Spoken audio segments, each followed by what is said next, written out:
nangyari? O diba, nagsasalita akong mag-isa? Ganito din ba kayo, Mahami? Para kasi may mali.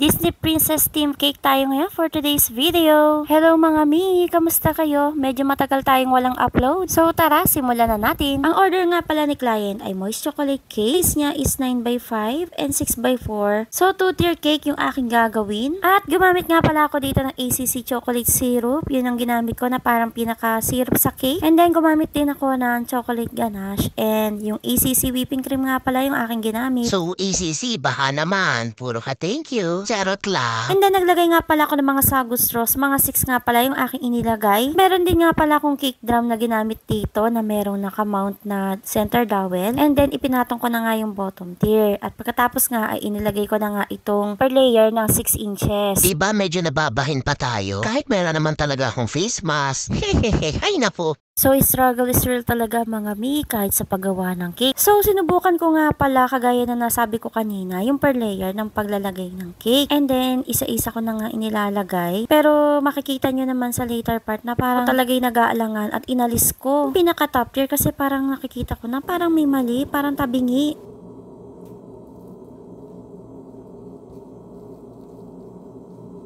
And then, ayan na nga, inilalagay ko na nga yung pinaka-top tier. Nag-aalangan pa nga ako dyan, mga mi.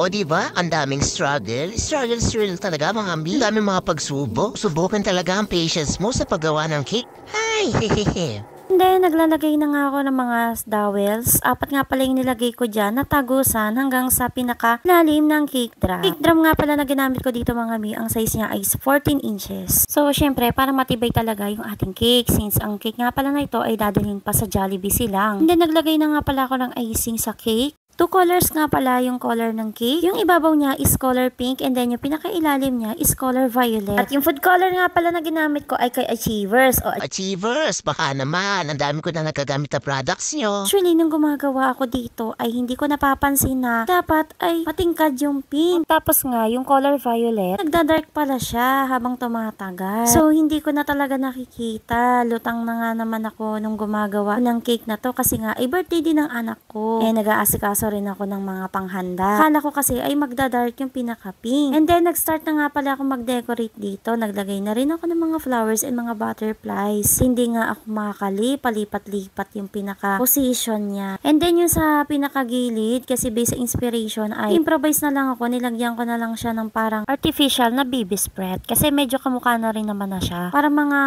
dredges yun, mga pearl. So, maganda naman yung kanyang kinalabasan. Name nga pala dyan mga mi ay pinakustomize ko sa orange app. Mabait naman si seller kasi nilibre na rin niya yung number 3. Around 150 pesos nga pala yung aking binayaran dyan kasi 2 names nga pala yung aking pinagawa. Nag-start na nga rin pala ako maglagay ng mga pearl dergies. So, ang lakas talaga makaganda ng mga pearl dergies. Actually, hindi ko din talaga nagaya yung cake inspiration. And hindi talaga ako makakatulog, mga mi. Ewan ko ba? Siguro kasi ay nag-aalala ako. Baka hindi magustuhan ni client. Nga, si client kasi ay referral lang. Nag-aalala din ako na minsan kasi may mga clients tayo na maselan. Tinalang hindi ganun si client at na-appreciate niya talaga itong cake. Actually, gusto ko ngang ulitin yung cake. Pero sabi ng asawa ko ay wag na kasi maganda naman daw yung cake. So, sana nagustuhan nyo itong cake vlog na ito. Pangan nyo nga pala yung part 2. May nakita ko nung nag-deliver ako na nabasa talaga yung cake box. Hanggang dito na lang mga mi. Thank you so much for watching.